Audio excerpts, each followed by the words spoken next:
오늘은 성전 건축을 준비하는 솔로몬, 성전 건축을 준비하는 솔로몬이라는 제목으로 말씀을 함께 나누겠습니다. 오늘은 저희 교회가 67주년을 맞이하는 주일이죠. 매년마다 창립 기념주일을 담임 목사로 맞이한다는 것은 참 의미가 있습니다. 그리고 또 감격도 있고요. 더군다나 저는 창립 기념주일 하면 제가 우리 교회 부임해서 첫 번째 설교를 시작하는 게 바로 이 창립 기념주일 2018년 2018년도 창립 기념주일입니다.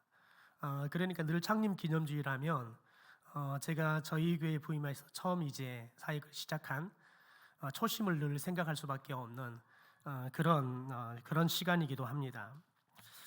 그런데 올해는 더 감격스러운 것은 저희 교회가 네 번째 예배당을 건축하기로 결의를 하고 이제 오늘 당회에서는 건축위원들을 제가 선정하는 작업들을 할 겁니다. 이제 그러면서 건축을 준비하는 시간들을 이제 갖기 시작하게 될 것인데요. 여러분, 저는 많은 교회를 사역하면서 부목사로서 교회들이 건축되어지는 것들을 몇 군데를 경험하기도 했습니다. 또 한 군데 같은 경우는 건축을 하자는 그런 이야기들, 심지어 설문조사, 투표까지 했지만 결국은 성전 건축이 무산되어서 거의 1년 가까이 성전 건축을 위해서 열심히 준비했는데 성전을 건축하지도 못하고 그 교회는 아직도 성전을 건축하지 못하고 이후에 리모델링을 하는 또 그런 공사들을 하기도 했습니다. 그러면서 제가 경험을 통해서 또 성경을 통해서 느끼는 건 뭐냐면 성전을 건축하는 건 누구나가 하는 게 아니라는 겁니다. 누구나가 허락하는 게 결코 아니라는 거죠. 여러분, 그런데 우리가 여기서 꼭 하나 정리를 좀 하고 갈 게 있습니다. 여러분, 우리가 지금 이야기하는 성전, 특별히 오늘 구약 성경에서 이야기하고 있는 성전은 오늘 우리가 이야기하는 교회하고는 좀 다릅니다. 우리가 그래서 이 부분은 좀 저희가 잘 구별을 해야 되는데, 그럼에도 불구하고 우리가 성전 건축이라는 말을 쓰는 이유는 단순하게 이 시간들이 저와 여러분이 생각하는 것처럼 눈에 보이는 건물을 짓는 시간이 아니기 때문에 그렇습니다. 저와 여러분이 건물을 짓는 것을 성전 건축이라고 생각한다 그러면 여러분, 그 성전 건축은 건축을 하고 난 이후에 성도들과 교회에게 별 유익을 주지 못합니다. 많은 교회들이 예배당을 짓습니다. 그런데 중요한 건 뭐냐면 예배당만 짓습니다. 성전을 짓지 않는 거죠. 그러면 예배당을 짓고 난 이후에 그 예배당 안에서 성전이 진짜 성전들이 성전의 역할들을 해야 되는데 성전이 지어지지 않음으로 인해서 예배당이 예배당답게 사용되지 못하는 경우들을 많이 보게 됩니다. 그래서 우리가 구별을 할 게 뭐냐면 구약 성경에서 성전이라는 건 뭐냐면 딱 그곳에서만 하나님이 백성들을 만나는 겁니다. 그러니까 그곳에서만 하나님을 예배할 수 있어요. 그런데 예수님이 오셔서 장소라는 딱 정해져 있는 장소라는 성전의 개념을 예수님께서는 오셔서 완전하게 이제 예수 그리스도가 거하는 곳, 여러분 특별히 거하는 사람들을 성전이다, 이 성전의 개념을 아주 확장해 버렸죠. 만약에 저와 여러분이 구약 성경에서 보고 있는 성전이 하나님께서 여전히 그 성전을 통해서 예배를 받으신다 그러면 구약 성경에 이미 하나님께서 정하시고 지었던 그 성전들이 무너지고 말았죠. 헤롯 성전이 무너지고 말았는데 그 이후에 예루살렘에는 성전이 재건되어 있지 않습니다. 만약에 하나님께서는 그 성전이 굉장히 중요하다, 그 성전을 통해서만 하나님께서 예배를 받으시기 원하신다 그러면 하나님께서는 지금 그 성전을 세우셨을 겁니다. 그런데 하나님께서 그 예루살렘의 헤롯 성전이 무너지고 난 이후에 성전을 건축하지 않습니다. 더군다나 지금은 이슬람의 모술이 들어와 있습니다. 황금돔이 이렇게 올라와 있죠. 하나님께서 그럼에도 불구하고 성전을 회복하지 않는 이유가 있습니다. 성전은 더 이상 건물이 아니기 때문에 그렇습니다. 예수 그리스도를 구주로 믿는 저와 여러분이 성전이기 때문에 그렇습니다. 그래서 저와 여러분이 예배당을 건축해 가는 시간에 반드시 성전인 저와 여러분이 더 건강한 성전으로 지어져 가야 되는 거예요. 교회 안에 열심히 와서 예배는 드리지만 예수 그리스도를 구주로 만나지 못한 교인들은 이 시간을 통해서 예수 그리스도를 구주로 만나고 진정한 성전으로 거듭나야 되는 거예요. 그리고 저와 여러분이 예수 그리스도를 구주로 고백하지만 우리 안에 첫사랑이 또한 예수님을 향한 열정들이 주님이 주신 비전에 대한 우리의 헌신들이 식어 있다면 이 시간들을 통해서 저와 여러분이 건강한 성전으로 회복이 돼야지만 하나님이 주시는 예배당이 정말 여러분 성전다운 성전으로의 역할을 하게 될 거예요. 그래서 저와 여러분이 예배당을 지어갈 때 굳이 성전을 건축한다는 말을 쓰는 것은 단순하게 건물만 지는 게 아니라 성전인 저와 여러분이 함께 새롭게 지어져 가자는 거예요. 여러분, 예수 그리스도께서 저와 여러분 안에 여러분 무너뜨려야 할 부분들은 무너뜨리고 예수님이 새롭게 그분의 보혈과 복음을 통해서 우리 안에 성전을 새롭게 세워주시는 그런 은혜가 있게 되기를 주님의 이름으로 축원합니다. 그런데 여러분, 우리가 성경을 보면 우리에게 분명하게 하나님이 주는 메시지가 있습니다. 그것은 뭐냐면 하나님께서는 이 일을 하실 때 하나님의 모든 일들은 준비 없이 이루어지지 않는다는 겁니다. 솔로몬이 성전 공사를 시작해서 완공하기까지 7년 반이라는 시간이 걸립니다. 그러나 성전을 건축하기 위해 준비하는 시간은 그보다 더 훨씬 더 오랜 시간 걸리게 되어집니다. 여러분, 특별히 오늘 말씀을 통해서 언제부터 이 성전 건축에 대한 꿈을 이스라엘이 꾸게 되었느냐? 바로 다윗 때부터입니다. 사무엘하 7장 12절과 13절에 보면 이런 말씀이 나옵니다. 현대 성경인데요. 내가 이 땅에서 장수하고 죽은 다음에도 나는 내 아들을 세워 왕이 앉게 하고 그의 나라도 튼튼히 세워주겠다. 그러면 그가 나를 위하여 성전을 짓도록 하겠으며 나는 그의 왕권을 영원히 붙들어 주겠다. 여러분, 이 말은 다윗이 왕이 되어서 본인이 하나님의 자신의 궁전은 크게 잘 지었는데 하나님의 성전이 지어져 있지 않아서 여전히 성막의 개념처럼 초라하게 있는 것들이 마음이 너무 아팠어요. 그래서 그가 하나님의 성전을 지어드리고 싶었어요. 근데 하나님은 그에게 성전을 짓는 것을 허락하지 않습니다. 다윗은 성전을 지을 수 있는 모든 것들을 다 준비하지만 하나님께서 다윗에게 성전 짓는 것을 허락하지 않습니다. 그러니까 이 다윗 왕 때부터 성전을 건축해야겠다는 비전을 정하고 성전을 건축하는 것들이 준비되어져 가고 있는 것을 보게 됩니다. 여러분, 그런데 하나님께서 이 사무엘하 7장에서 이 말씀을 할 때 이 시기가 어떤 시기였느냐? 이렇게 사무엘 7장 1절은 이렇게 말합니다. 여호와께서 주위의 모든 원수를 무찌르고 왕으로 궁에 편안히 살게 하신 때에 여러분, 이 말씀 속에서 우리가 굉장히 집중해야 할 말이 있는 뭐냐면 하나님께서 다윗에게 원수들을 다 무찌르고 궁에서 편안하게 살게 하실 때 다윗이 성전을 지을 비전을 꾸었다는 거예요. 비전을 갖게 됐다는 겁니다. 여러분, 그런데 이때 당시에는 다윗이 특별히 왕위에 오르고 얼마 되지 않는 시기입니다. 그러니까 아직 솔로몬은 태어나기도 전입니다. 그러니까 여러분, 솔로몬의 성전이 건축을 시작한 지가 언제냐면 솔로몬이 왕위에 올라서 4년째 되는 해에 솔로몬이 성전을 건축하기 시작합니다. 그러니까 솔로몬의 성전 건축은 이 다윗부터 약 40년 정도 준비하는 시간이 있었다라고 예측할 수 있습니다. 왜냐하면 다윗이 40년 동안 그가 30이 되어서 70이 될 때까지 40년 동안 왕위에서 그가 이스라엘을 통치했기 때문에 그렇습니다. 그러니까 그 40년의 시간들을 통해서 하나님께서 특별히 솔로몬이 성전을 건축할 수 있도록 준비하는 시간들을 하나님께서 가지셨다는 거죠. 여러분, 하나님은 반드시 일을 하실 때 준비의 시간들, 그 시간들을 충분히 갖고 난 다음에 이 일을 시작하시는 분이십니다. 여러분, 하나님은 굉장히 합리적이고 치밀하신 분이세요. 즉흥적이시거나 갑작스럽게 기분대로 하시는 분이 아니세요. 치밀하게 계획하시고 또 치밀하게 준비하시고, 그래서 하나님께서는 하나님의 때가 되었을 때 하나님의 일들을 하시는 걸 봅니다.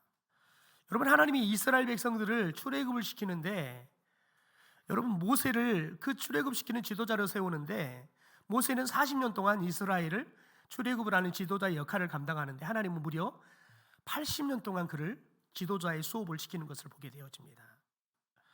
여러분, 그런데 아이러니하게 이스라엘 백성들이 어느 날 갑자기 사무엘 사사에게 우리도 이방인들처럼 왕을 세워달라라고 요구하지요. 여러분, 그래서 하나님께서 마지 못해서 이스라엘 백성들의 요구를 들어줍니다. 그래서 사울 왕이 왕의 자리에 앉게 됩니다.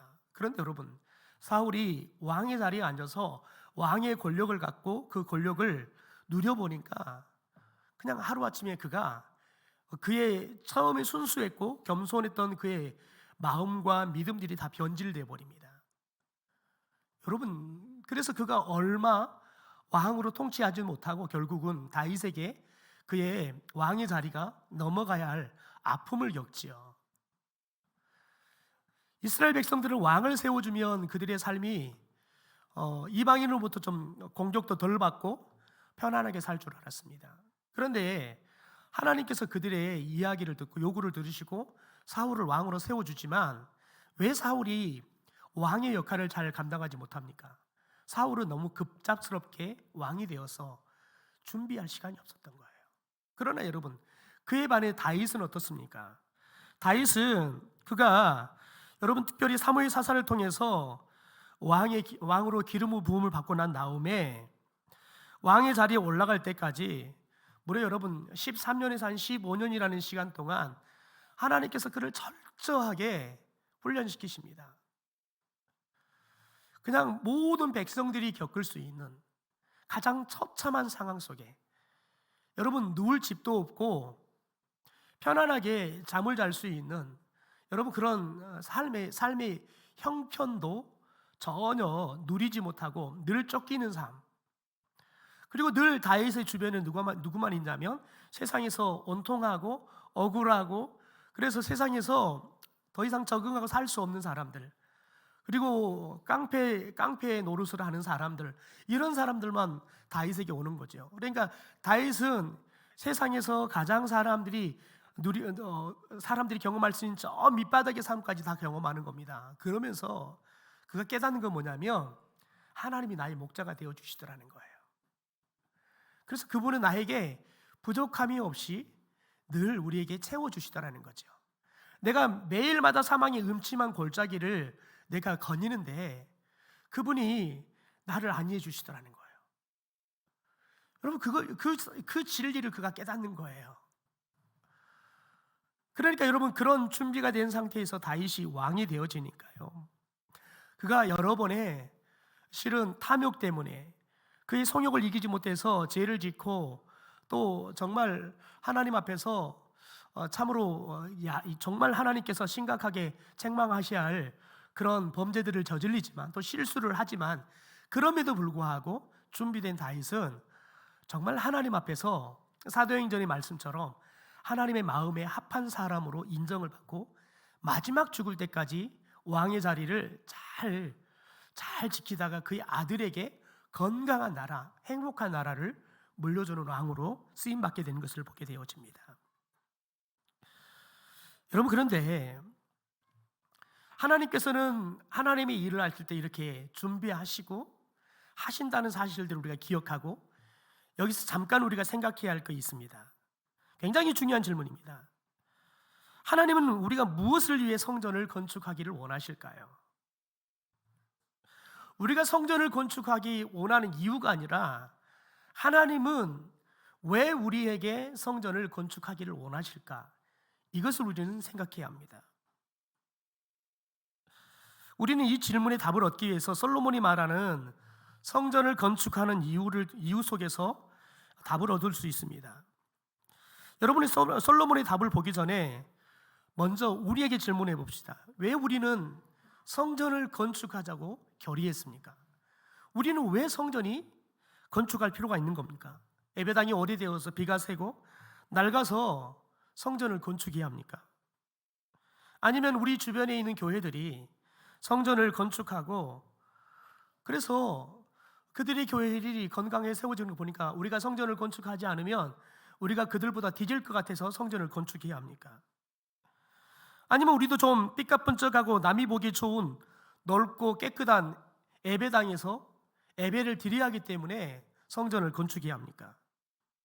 다음 세대의 아이들이 좀 더 좋은 환경과 여건 속에서 예배를 드리고 이 아이들을 신앙 교육을 하기 위해서 성전을 건축해야 하겠습니까? 여러분, 이 모든 이유들은 우리에게 꼭 필요한 이유고 그런 이유들은 결코 틀리지 않는 이유일 수 있습니다. 그러나 여러분, 그게 우리가 성전을 건축해야 할 본질적인 이유는 될 수 없습니다. 오늘 본문 5절에 보면 솔로몬이 성전을 건축하는 이유를 이렇게 말합니다. 현대어 성경으로 한번 읽고 우리 성경으로 우리가 한번 읽어보겠습니다. 현대어 성경 같이 읽겠습니다. 시작.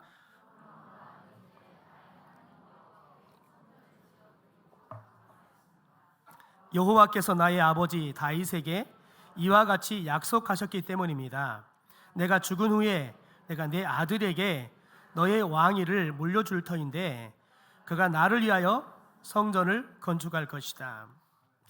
여러분, 이 현대의 성경에서는 뭐가 도드라지 우리에게 나오냐면 하나님께서 나의 아버지 다윗에게 약속하셨기 때문에, 그러니까 하나님의 말씀 때문에, 우리 아버지 다윗에게 약속하신 그 말씀 때문에 순종하기 위해서 성전을 건축한다는 겁니다. 자, 그러면 자막이 없는데 여러분 성경으로 5절의 말씀을 함께 좀 같이 읽어보겠습니다. 같이 읽죠. 시작. 여호와께서 내 아버지 다윗에게 하신 말씀에 내가 너를 이어 내 자리에 오르게 할 내 아들 그가 내 이름을 위하여 성전을 건축하리라 하신 대로 내가 내 하나님 여호와의 이름을 위하여 성전을 건축하려 하오니. 여러분, 이 말씀 속에서 여러분에게 가장 도드라지게 나오는 이유가 뭡니까? 가장 도드라지게 나온다는 것은 가장 많이 자주 나오는 말이 도드라지겠죠. 뭐가 가장 많이 나옵니까? 예, 하나님의 이름을 위하여. 하나님의 이름을 위하여 성전을 건축한다. 솔로몬이 이야기합니다. 우리의 필요가 아니라 하나님을 위하여 성전을 건축한다라고 이야기합니다. 그러면 여러분 질문해 봅시다. 왜 우리는 성전을 건축해야 합니까? 여러분 답해 봅시다. 누구를 위하여요? 하나님을 위하여. 여러분, 이 목적을 잃어버리면 안 됩니다. 성전을 누구를 위하여 우리가 지어야 합니까? 하나님을 위하여 성전을 지어야 합니다. 사람을 위한 성전 건축이 아니라 하나님을 위하여, 하나님의 영광을 위하여 성전을 지어야 한다는 거예요. 왜냐하면 저와 여러분이 사람을 위하여 성전을 건축하면 성전을 건축하면서 반드시 시험 들게 되어 있습니다. 왜냐하면 사람들마다 생각이 다 다릅니다. 사람들마다 원하는 건물들이 다 다릅니다. 사람들마다 원하는 색깔도 다르고요. 심지어 여러분, 의자의 취향도 다 다릅니다. 여러분, 문고리조차도 사람마다 다 취향이 다릅니다. 그래서 여러분, 성전을 지어가면서 때로는 여러분, 문고리를 뭘 했냐 가지고도 싸운다니까요. 무슨 색깔을 칠했는데 그게 마음에 들지 않다고 그거 갖고 싸운다니까요. 여러분, 왜 그렇습니까? 사람을 위하여 성전을 건축하게 되면 여러분 그렇게 되어 있습니다. 제가 아는 건축을 하시는 분이 그런 말씀을 하세요. 제가 여러분 자주 한 말인데, 건축업자들이 자기들이 종교단체들 중에서 건물을 지으면 제일 건물 짓기가 편한 데가 절이래요. 절을 지으면 늘 요구하는 게 뭐냐면 비싸도 좋으니까 최고로 좋은 거 넣어주세요. 그 말만 요구한대요. 그런데 건축하기 제일 어려운 데는 교회래요. 왜냐하면 교회는 설계한 대로 단 한 번도 교회를 지어본 적이 없대요. 그분 말에 의하면. 왜냐하면 건축하고 있으면 이분이 오셔서 이렇게 지으면 안 되는데, 그래서 그분 말 따라서 이렇게 또 해놨더니 또 이분이 와갖고 왜 이렇게 해놨냐고 뜨더라고. 그래서 이분 저분 이야기 듣다 보니까 공기 안에 끝난 적이 없다는 거예요. 그리고 나중에 설계대로 한 번도 지어본 적이 없다는 거예요. 여러분, 그래서 저희 교회는 설계가 나올 때까지 엄청난 공을 들여야 되는 거예요. 그리고 설계가 나오고 나면 특별한 일이 아니면 설계 변경 없이 마지막까지 공사가 가야 돼요. 그래야지만 여러분 제일 좋은 건물이 나와요. 여러분, 우리들이 사람을 위하여 건물을 짓게 되면 성전을 건축하다가 반드시 시험 들게 돼 있어요. 그러나 여러분, 우리가 기억해야 되는 거예요. 성전은 누구를 위하여 짓는다? 하나님을 위하여. 그러므로 여러분은 예배당을 지을 때는 누가 원하는 대로 지어야 되는 거예요? 하나님이 원하는 대로 지어야 되는 거예요. 그래서 저와 여러분이 그 어느 때보다 기도해야 되는 거예요. 그래서 하나님이 원하는 게 뭔지를 알아야 되는 거예요. 성령께서 우리 안에 같은 마음을 주시고, 여러분, 성령께서 한 성령이 우리 안에서 같이 일하시고, 그래서 온 성도들이 같은 마음을 가지고 예배당을 지어가야지, 예배당을 지으면서 저와 여러분이 하나님 안에서 기뻐할 수 있는 거예요. 예배당을 지으면서 누릴 수 있는 최고의 여러분 하나님의 은혜들을 누릴 수 있는 거예요. 여러분, 그런데 기도하지 않고 하나님의 뜻을 구하지 않고, 여러분, 그러면 반드시 사람의 생각과 뜻이 예배당 안에 투영되기 시작해요. 그럼 여러분, 누구도 만족할 수 없어요. 누구도 행복할 수 없어요. 여러분, 그럼 오늘 말씀에 솔로몬은 성전 건축을 언제 했습니까? 우리 4절의 말씀을 현대 성경으로 한번 읽어보겠습니다. 같이 읽죠. 시작.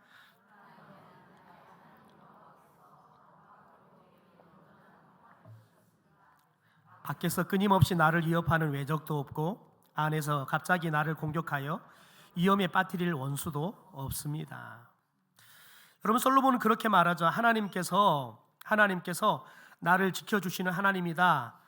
이것을 특별히 세번역이나 여기서는 하나님을 나를 지켜주시는 하나님이다라고 이야기하는데요. 그 하나님이 안팎으로 온전하게 평화를 주셨다는 거예요. 그래서 밖에서는 외세가 우리를 공격할 외세가 없고요, 안에서는 반란을 일으키고 시끄럽게 할 그런 세력들이 없다는 거예요. 그래서 온 나라가 평화로울 때 하나님께서 성전을 짓는 것을 허락해 주셨다는 거예요. 여러분, 그러면 오늘 이 말씀을 가지고 우리가 생각해 보면 우리는 지금 성전을 지어야 할 때입니까? 짓지 말아야 할 때입니까? 우리 냉정하게 생각해 봅시다. 지금 우리의 시기가, 이 나라의 정세가 성전을 지어야 할 때입니까? 짓지 말아야 할 때입니까? 여러분, 어떠세요? 짓지 말아야죠. 여러분, 그런데 이 말씀을 가지고 우리가 계속 오잖아요. 평생 우리는 성전을 지을 수 있는 날이 없습니다. 여러분, 매스컴에서 경기 상황이 좋다라고 말한 적이 있던가요? 단 한 번도 없습니다. 그래서 오늘 이 말씀을 가지고 우리가 기도해야 할 건 뭐냐면, 하나님, 우리 교회가 성전을 짓는 것 때문에 우리나라가 경제가 회복이 되게 도와주십시오. 그래서 우리가 성전을 공사하기 시작할 때 하나님께서 이 나라가 경제적으로 안정이 되고 또한 정치적으로도 더 나아가서 안보적으로도 안정이 되어지는 나라가 되게 도와주십시오. 그래서 우리가 하나님의 성전을 정말 기분 좋게 행복하게 다른 거 염려 없이 지을 수 있도록 도와주십시오. 이게 저와 여러분이 이 성전을 준비하는 동안에 해야 할 기도예요. 여러분, 그래야지만 우리가 성전을 지을 때 부담 없이, 염려 없이, 걱정 없이 지을 수 있는 거예요. 그럴 때 여러분, 저와 여러분의 성전을 평안하게 지을 수 있는 거예요. 그러므로 여러분, 지금부터 우리가 뭘 기도해야 돼요? 이 나라를 위해서 기도해야 되는 거예요. 이 나라의 경제가, 이 나라의 정치가, 이 나라의 여러분 안보가 이 나라의 여러분 모든 분야들이 하나님 솔로몬의 시대처럼 평화로운 시대가 되게 도와주십시오. 여러분, 저와 여러분이 기도한 대로 하나님께서는 반드시 이 나라에게 그런 축복을 주실 줄 믿습니다. 여러분, 그러면 하나님께서 성전 건축에 필요한 여러분 자재들, 건축 전문가들을 어떻게 합니까? 하나님께서는 필요한 자재이고 인력이고 다 준비시키십니다. 우리 1절에 보면 솔로몬이 그 붙인 다음에 이어서 왕이 되었다는 소식이 두로왕 히람에게 들립니다. 그랬더니 히람이 축하 사절단을 솔로몬에게 보냅니다. 왜냐하면 히람이 평소에 다윗과 사랑하는 사이였다. 그러니까 다윗과 굉장히 친밀한 사이였다는 거예요. 그러니까 히람이 보낸 이 사절단을 통해서 솔로몬이 히람에게 제안을 합니다. 뭐라고 제안을 하냐면 임금께서도 아시는 같이 우리 부친 다윗은 하나님께 성전을 지어 드릴 수가 없었습니다. 왜냐하면 그분은 일평생 외적과 싸우느라고 쉴 새가 없었습니다. 그래서 하나님이 그 모든 적들을 그에게 굴복시켜 주실 때까지 기다리면서 성전 건축을 미루었기 때문에 성전을 지을 수가 없었습니다. 그러나 이제 나의 하나님 여호와께서 나에게는 안팎으로 온전한 평화를 주셨습니다. 그래서 나는 이제 하나님의 성전을 지어드리고 작정을 한 겁니다. 그러면서 아버지 다윗에게 하나님께서 아까 우리가 읽었던 약속의 말씀들을 이야기를 해줍니다. 그러면서 제가 6절의 말씀을 현대 성경으로 읽어드리면 이렇게 말합니다. 그러나 우리나라에는 살림도 충분하지 않는 데다가 질 좋은 제목도 부족하기 때문에 나는 당신께 레바논산에 송백을 베어줄 것을 부탁드립니다. 만일 그곳에 나무를 벨 일꾼이 부족하다면 이곳 일꾼을 보내서 함께 나무를 베어 오도록 하겠습니다. 물론 그 나라의 일꾼들에게는 임금께서 요구하시는 대로 내가 품삯을 충분히 드리겠습니다. 임금께서도 잘 아시는 것처럼 베니게 사람처럼 벌목을 잘하는 기술자들이 이스라엘 땅에는 하나도 없기 때문입니다. 그랬더니 여러분 7절에 히람이 이 제안을 듣고 어떻게 하는가 제가 읽어드릴게요. 히람은 솔로몬의 제안을 듣고 그와 좋은 관계를 맺게 된 것을 기뻐하면서 솔로몬의 하나님을 찬양합니다. 여러분, 이 히람 왕과 솔로몬이 이런 좋은 관계에서 솔로몬이 성전의 건축에 필요한 나무들, 인력들 이런 것들을 요구할 수 있는 이유가 뭡니까? 실은 아버지 다윗이 이 히람 왕과 좋은 관계로 계속해서 맺어왔기 때문에 그렇습니다.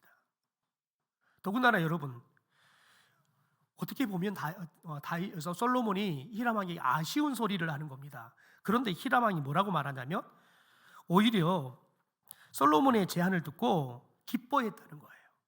왜냐하면 너의 아버지 다윗에 이어 너하고도 우리가 좋은 관계를 맺을 수 있어 얼마나 기쁜지 모르겠다. 여러분, 그래서 기쁨으로 히람 왕이 필요한 나무들을 사람들을 다 베어서 동원해 줍니다. 그러면서 히람 왕이 자기들에게 부족한 궁중에서 먹을 음식 이런 자재들이 부족하니까 너는 그러면 그런 것들을 우리에게 좀 주라. 여러분, 그렇게 해서 서로가 윈윈하는 겁니다. 여러분, 솔로몬이 성전을 짓는 것 때문에 히람 왕도 두로도 이스라엘도 서로가 서로를 도와가면서 정말 마치 형제의 나라처럼 서로가 같이 행복해지고 서로가 같이 더 좋아지는 그런 역사들이 나타나더라는 거예요. 여러분, 저희가 이 예배당을 건축해 가면서 우리 교회에 이런 은혜가 나타나기를 소망합니다. 하나님께서 교회에도 나라에도 우리 성도 한 사람 한 사람에게도 정말 우리들이 기뻐하고 이건 하나님이 다 하셨습니다, 하나님이 이렇게 은혜를 주셨습니다 고백할 수 있는 여러분 그런 은혜의 이야기들, 축복들이 넘치게 되기를 주님의 이름으로 축원합니다. 여러분, 저는 성전을 건축해 가면서 참 어렵게 건축하는 교회도 경험한 적이 있습니다. 여러분, 그런데 제가 그 교회를 부임할 때 성전 건축하는 게 한 75%가 공사가 진행 중이었어요. 근데 당에 들어갔더니 장로님들이 싸우고 계시더라고요. 가만 들어보니까 뭐라고 싸우냐면 우리가 당에서 언제 성전을 건축하는 것을 결의했냐는 거예요. 결의도 안 했는데 왜 성전을 건축하고 있냐는 거예요. 여러분, 그 싸움을 무려 2년이 가까운 시간 동안 하고 있더라고요. 그런데 한 장로님께서 그 이야기를 듣다 이렇게 이야기하더라고요. 장로님들, 이게 무슨 의미가 있는 이야기입니까? 혹시 성전을 지어가 예배당을 건축하다가 문제가 생기면 제가 다 책임지겠습니다. 그러니까 우리 더 이상 이 싸우지 하지 말고 어떻게 하면 우리가 성전을 다 지을 수 있는지 우리 더 고민하고 기도합시다. 그렇게 해서 일단락이 되고 여러분 예배당을 지었어요. 여러분, 그런데 그분이 건축위원장을 맡아서 하신 장로님께서 이 건축 공기가 오히려 1년 정도 더 늘어나 버리니까 은퇴를 하시게 된 거예요. 그래서 1년 정도는 더 이상 이분이 은퇴하니까 새로운 건축위원장을 세워야 되는데 결국은 이 장로님께서 건축위원장을 맡아서 하게 되신 거예요. 여러분, 이분은 사업하셔서 시간이 없어요. 그런데 하라 하시니까 하더라고요. 놀라운 건 여러분, 저는 그분이 성전을 건축위원장을 맡아 성전을 건축해 가는 것을 보면서 하나님께서 정말 말할 수 없는 축복들을 부어주시는 걸 봤어요. 하나님께서 그분의 사업에 막 은혜를 부으세요. 여러분, 그래서 막 사업장이 말할 수 없이 그냥 잘 되는 겁니다. 그래서 계열사 중에 믿지 않는 사장이 회장님한테 와서 그러는 거예요. 회장님, 저희가 돈을 너무 벌어서 이 돈을 어떻게 해야 할지 모르겠습니다. 그랬더니 그랬다는 거예요. 그러면 교회에다가 헌금자매, 이 말이면 기부자매, 그랬더니 3억을 들고 왔더라고요. 기업들은 일정한 금액을 기부를 할 수 있습니다. 그럼 세금 면제가 되기 때문에 회사들이 막 살아나는 거예요. 주님의 일을 하니까요. 주님의 일을 하니까 주님이 그분의 일을 하시더라고요. 특별히 그 공사를 맡아서 하는 건설회사가 있었습니다. 그런데 처음에 기공 예배를 드리는데 건설회사 회장님이 예배를 드리는데 딱 예배당 강대상 자리에서 불기둥이 하늘로 치솟아 올라가는 한 쌍을 이분이 봤어요. 여러분, 그래서 이분이 공사를 진행을 어떻게 했냐면 공사가 다 끝나고 난 다음에 저희가 공사 대금을 받겠습니다. 대부분 공사하기 전에 얼마, 중간에 얼마, 그리고 이제 끝나고 얼마, 이렇게 됐는데 그분이 공사가 다 끝나고 나면 2년 동안 공사 비용을 받겠습니다. 그래서 그분의 거래은행이 계약을 하는데 와가지고는 그 계약서를 보고 말도 안 되는 계약서를 쓰고 있다고 말을 화를 냈다는 거예요. 여러분, 그런데 꿋꿋하게 그렇게 해서 여러분 공사를 해가는데 교회가 돈이 들지 않는 거예요. 돈을 요구하지 않으니까요. 그런데 이제 경기가 너무 어려워서 공사를 하는 한 3분의 2 지점에서 우리가 좀 회사가 너무 어렵습니다. 돈을 좀 지원해 주면 좋겠습니다. 그 대신 조건이 뭐였냐면 교회가 혹시 대출을 한다 그러면 그 돈을 주면 이자를 저희가 갚아드리겠습니다. 여러분, 놀라운 거 뭐냐면 공사가 끝났는데 그럼 2년 동안 건축비를 갚아가야 되잖아요. 그런데 그분이 뭐라고 제안하냐면 교회가 대출을 받아서 줘야 되니까 그러면 2년 동안 갚은 것을 대출을 받아 저에게 주면 제가 2년 동안 이자를 다 내드리겠습니다. 왜냐하면 자기들은 이 공사 비용까지 다 받아야지만 실적이 되어서 다른 공사 수주를 받는데 자기들이 유리하다는 거예요. 그러니까 우리들이 이 이자들을 다 2년 동안 내드릴 거니까 미리 그러면 2년 동안 갚을 거 저에게 한 번에 좀 주시면 2년 동안 저희들이 이자를 내드리겠습니다. 여러분, 이런 말도 안 되는 일들이 벌어져 가는 거예요. 여러분, 하나님께서 준비하기 시작하고 일하기 시작하시면 이런 놀라운 일들이 일어나더라고요. 저는 우리 교회가 이 예배당을 건축해 가면서 저와 여러분이 은혜를 입었으면 좋겠어요. 하나님께서 저와 여러분에게 예배당을 지을 수 있는 축복을 주시기를 주님의 이름으로 축원합니다. 그래서 저와 여러분이 나 예배당 짓다가 하나님께 복 받았어, 예배당 짓다가 나 이렇게 복 받아서 이야기할 수 있는 그런 간증거들이 우리 성도 한 사람 한 사람에 있게 되기를 소망합니다. 여러분, 하나님께서는 이 솔로몬의 성전 건축을 위해서 필요한 것들을 여러분 자재든 사람이든 다 준비하셨다는 거예요. 여러분, 우리들이 예배당을 질 때 꿈을 꿉시다. 우리가 준비한 예배당이 아니라 하나님이 준비한 예배당 공사를 진행할 수 있게 해달라고. 솔로몬처럼 예배당을 지으면서 솔로몬도 나라도 이웃도 이웃 나라도 복을 얻고 함께 기뻐할 수 있는, 더 평화로울 수 있는, 여러분 그런 은혜를 저와 여러분이 누릴 수 있도록 기도하고 기대하는 저와 여러분이 되기를 주님의 이름으로 축원합니다.